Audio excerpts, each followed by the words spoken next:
Hello my dear friends, and welcome back to another video. So tomorrow is episode 3 of the Kenobi series. I love that we didn't have to wait a whole week for this one, but it still felt like ages for those of us aching to see what's going to happen next. What a cliffhanger we had at the end of episode 2. Obi-Wan found out that Vader is still alive, and as he whispers Anakin's name, a jacked Hayden Christensen as Vader awoke from his Bacta tank. Shit is about to go down. Now we all have a lot of questions going into episode 3, according to the Making Star Wars leaks, which have been spot on so far. This third episode is where we finally see Vader fully assembled and speaking with the Inquisitors at the fortress on Nur, but there's not going to be a showdown between Vader and Obi-Wan until episode 5, so we've got to see this series as a slow burn, and there's a lot of build up before Obi-Wan is comfortable using his lightsaber again, and it's in these episodes we're going to see more flashbacks to Obi-Wan and Anakin, not just ones taken from the prequels as we saw in the last 2 episodes, but brand new ones that they filmed with Hayden. And for Obi-Wan to feel comfortable facing Darth Vader in the flesh, he's going to have to search his memory for Anakin's weaknesses, and this is something that according to the leaks is very much going to happen.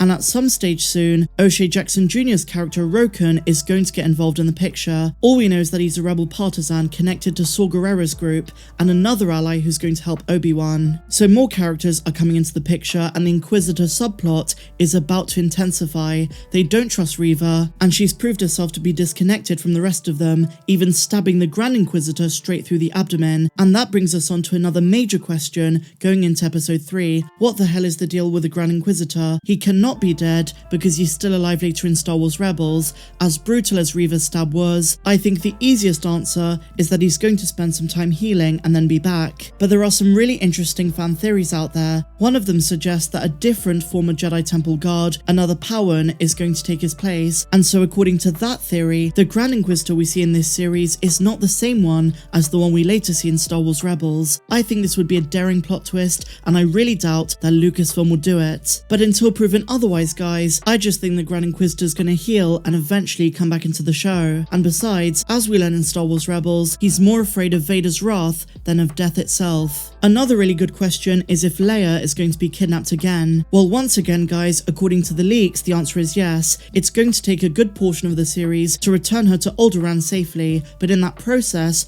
Obi-Wan undergoes significant character development. He sees hope in the galaxy again through the eyes of Bail Organa, Roken, and Leia. But I suppose the only thing they have to be careful of is if Ben and Leia are going to interact more. At no stage can she find out his real name. In A New Hope, her message implies that she's never met Obi-Wan and only knows of him through her dad. If she finds out his name is Obi-Wan Kenobi in this series, that would be a major plot hole. But to avoid this, he and others around him just have to keep using the name Ben. Something else I think we're going to see over the next couple of episodes is Obi-Wan properly reconnecting to the Force. Right now, he's so disconnected that it even stunned a lot of fans, but we need to realize the state he's been in for the last decade. It's not going to be easy, but I think he will eventually do it. And in my opinion, it's all accumulating to finally being able to speak with Qui-Gon's Force Ghost. The little prequel compilation at the start of the series was the biggest hint, and we've even seen in the first 2 episodes Obi-Wan call out to Qui-Gon with no success. So regardless of what Liam Neeson said,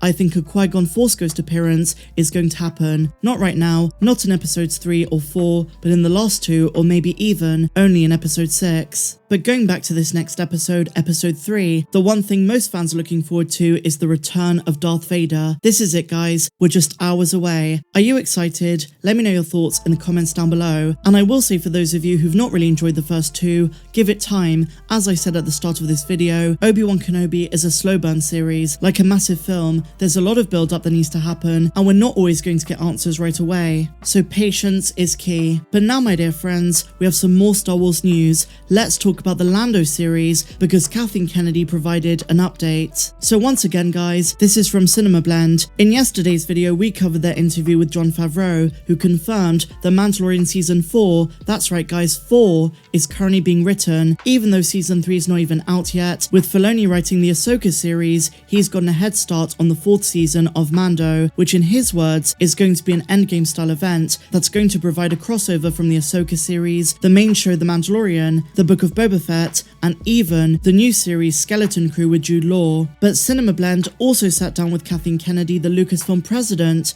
who provided an update for the Lando Calrissian series. Let's see what they said. Back in late 2020, a handful of live-action Star Wars shows were announced, and this included a series centered on Lando Calrissian, the character originated by Billy D. Williams, by whose younger version was played by Donald Glover in Solo: A Star Wars Story. And recently on Jimmy Kimmel, Donald confirmed that his version of Lando is the one we're going to see in the spin-off series. Cinema Blend's own Lord Sharma had the opportunity to speak with Kennedy at Star Wars Celebration, during which he asked her if there's been any word, any movement on the Lando show. As it turns out, Donald Glover's busy schedule is currently holding up the project from any major progress. And in her own words she said, "You need to ask Donald, he's the one that holds all the cards here, but there's no movement. I will say that honestly. It's not for a lack of trying, it's just that he's a very busy guy. He's got another series and I think one other thing, and then he'll come our way, so patiently waiting." And by the sounds of things, this series is not going to come out for a long time, and maybe there's a chance we never even see it. And the reason I'm saying that is based on Kathleen Kennedy's recent comments with Vanity Fair. She threw Alden Ehrenreich under the bus, saying that recasting was a mistake. After those comments, I can't see why Alden would ever want to come back, and I doubt you could have a Lando series without Han, so maybe if the Lando series does happen, they'll have to de-age Harrison Ford for it.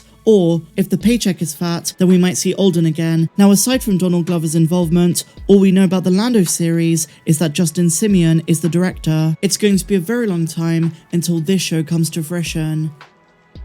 And so finally, my dear friends, we have the writing credits for the Andor series, but interestingly enough, it's just the first 7, or should I say the first 6, because episode 4 is missing, as well as episodes 8 through 12, so this is just a glimpse of what the writing credits are going to look like. Let's go through it. Episodes 1 to 3 are Tony Gilroy, then his brother Dan Gilroy takes on episodes 5 to 6, with episode 7 being written by Stephen Schiff. The Andor teaser trailer for me was the most exciting part of Star Wars Celebration, along with of course the Ahsoka footage. I have really high hopes for this show, guys, and the talent behind it is sure to impress. I keep hearing the words of Tony Gilroy at the back of my mind when he said to let go of all of our assumptions about the rebellion, the Empire, and this brutal, gritty period of the galaxy's history. The lore is expanding, and we're truly privileged to be living through this Star Wars renaissance. At least that's the way that I see it. So let me know your thoughts in the comments down below, guys, of this, the Lando series update, and of course episode 3 of Kenobi, which comes out in just a few hours time. Are you excited? Share your thoughts down below. Now, the last few days have been packed with Star Wars news, and on some days I was doing 2 videos a day. I broke down all of the footage from Ahsoka, the Andor teaser trailer, the Mandalorian season 3, and also the Bad Batch season 2 trailer, so go and check those out if you've not done so. A couple of you were asking me if I published them. I absolutely have. There have been so many cool announcements, exciting updates and reveals from Star Wars Celebration. As always, my dear friends, I will be doing my full episode breakdown, so make sure to subscribe and hit that bell so that you don't miss it when it comes out. If you enjoyed this video, please be sure to give me a big fat thumbs up, but until the next one, may the Force be with you always. I'm Star Wars Meg, have a good one.